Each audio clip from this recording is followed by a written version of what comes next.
apartment? That's the question. That was part of the deal. What you mean he posted a picture with him? Oh, he posted a picture with Aaron Rodgers yesterday. Him and Aaron holding hands, smiling, walking off into the sunset. I don't know the details. No, but I'm saying, was it a picture from the past or something like that? Or, I guess. Or literally. I tried to call him for details, but he was on the plane, apparently. He didn't pick up.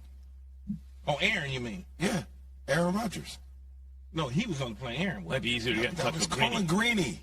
You didn't say that. You said I said Greeny. I didn't know which one of the M's, because I know you connected to both. You know, between Russell Wilson and Aaron Rodgers, I don't know who you between the family in Indiana and the family in Indiana. Yes, it's called resources. It's called networking, people. Networking. Max, you should try it sometime. Never. Get outside your apartment and meet people in the world, Max. Never. Yes. So I met something in the world. So called the Lakers. Yeah, we were all up late because what we start with today is that Lakers game last night. In overtime, by the way, by a millisecond it went to overtime because LeBron hit the half court, better than the half court shot to win the game, just didn't get it off in time. But he tied the game with a layup with under a second left. LeBron had 22 points and 20 boards at the age of 150. It is unbelievable what he did. Ja tried to dunk over him. Nope. LeBron was getting up. According to ESPN tracking, he shot 12 for 60.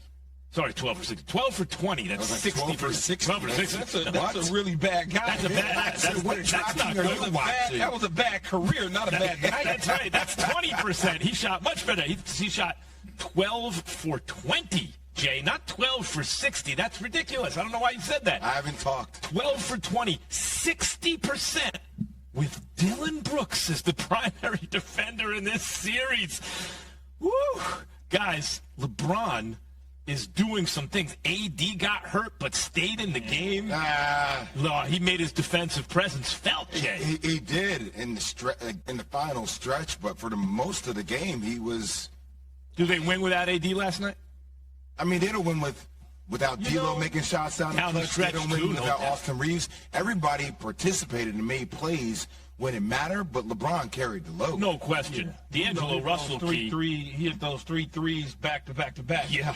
D'Lo, that was late in the game. Look, man, look, for all the giggles with Anthony Davis, his presence was felt. Yeah. He did well offensively down the stretch, and then defensively he did well. But, whenever you see him, Jay, falling on the ground, my hip hurt. Oh, it's almost like every other player, Gurney's coming out. They standing in the tunnel waiting, and it's frustrating. That was for everybody last night. To me, last night was a game in the mud, man. It was like we used to call it all the time as player a game in the trenches, right? Or rock fights, things of that sort.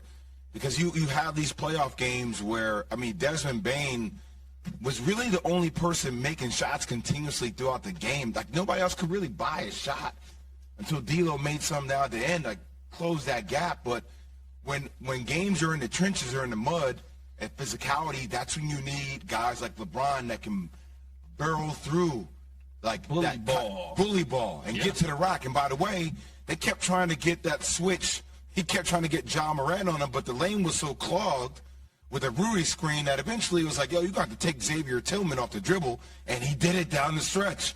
He took the shot when you needed LeBron to take the shot. And to me, Max, automatically in my mind, I'm like, these are the moments that I need more of these moments so I can go to people like Max Keller and say, see, he didn't deflect. He took the shot. He did. By the way, the layup to tie. Yeah, but I can't listen to him. But hold up. How is this about me right now? Because you're the guy who can see. He would have passed the ball. And that's just not actually. Jordan would have never passed the ball. No, wait. Let's leave MJ out of it or you'll get your feelings hurt. Just leave MJ out of it. LeBron's amazing. No one's talking about he doesn't do this or that. He made the right plays down the stretch is what he did. Whether he shot it or he passed it to somebody to shoot. That's just the bottom line. He made the right plays. He played the right style basketball, which helped him. Period. And that's what he's always done.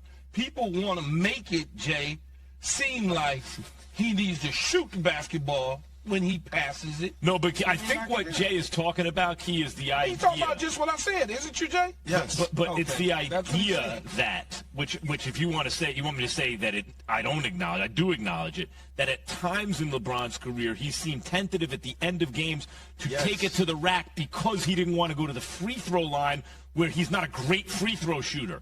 Yesterday, he took it right there and tied the game at the end of regulation, right? I mean, and then he was amazing. And beyond just being amazing at any age, he is it's his 20th season.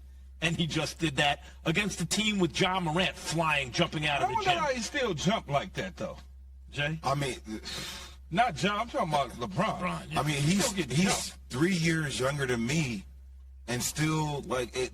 I mean, with the exception of John Morant, because ain't nobody as athletic in the game on the court last night than John Morant. It's ridiculous. He's so little, and it's like the wind or the gravity or whatever just disappears. This dude jumping off a trampoline every possession.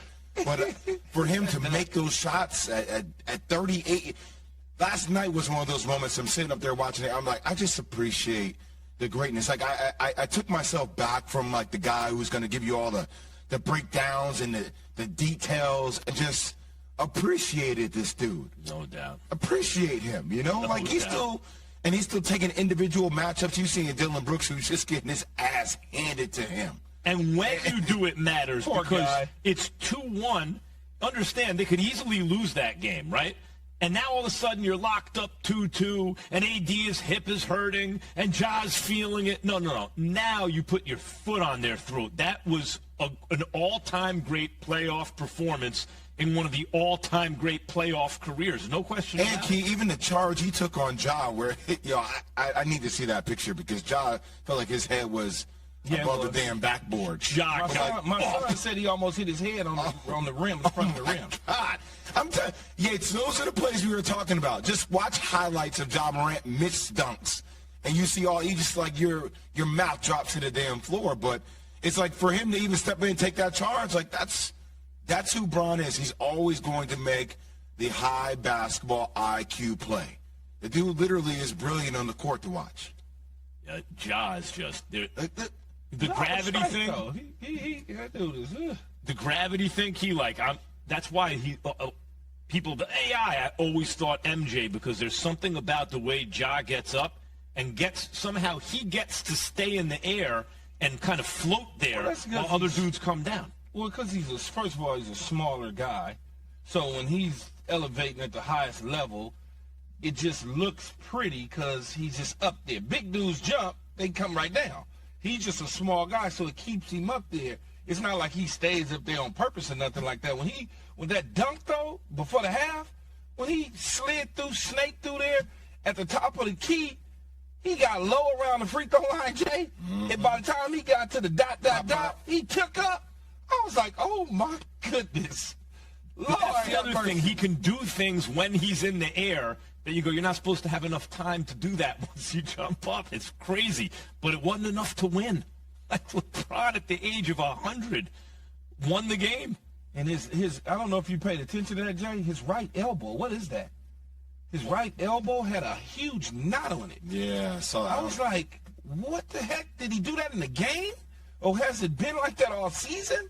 I was looking at it, I was like, this dude all banged up, man. His wrist was tore up. His elbow looked like somebody stuck a baseball in it, Max. Yeah, I know, but didn't play like that. You probably wasn't paying attention to it because I'm looking at it. Man, that thing was out here. I was like, and they got him out there, and he's just doing his thing. But like you said, it's just not enough. It wasn't enough. I think Ja's also going to have to learn to do what LeBron has always done, which is he can pass and all that stuff, but for whatever reason, his team is just about as effective without him as with him, and that should never be the case. So he's going to have to take that next step, as MJ did in his career, right, where you're making the guys around you better. He had a couple sweet wraparounds, Jay, behind the back passes. Mm-hmm. He's always putting in work, though. I mean, I don't know. Like, when I watch Memphis play, there's a part of me, I keep going back to that Jaylen Brown thing. Like, I just keep going. It's like, And I sent you guys all that video feed from Brian Windhorst yesterday on our text messages, talking about the fact that they had tried attempts to remove Dillon Brooks, and you're looking at him. Now, granted, look, he poked the bear, he woke up the bear, okay? But, like, if you're looking at this team and where they're going for the future, you see consistency from Ja, Jaren Jackson,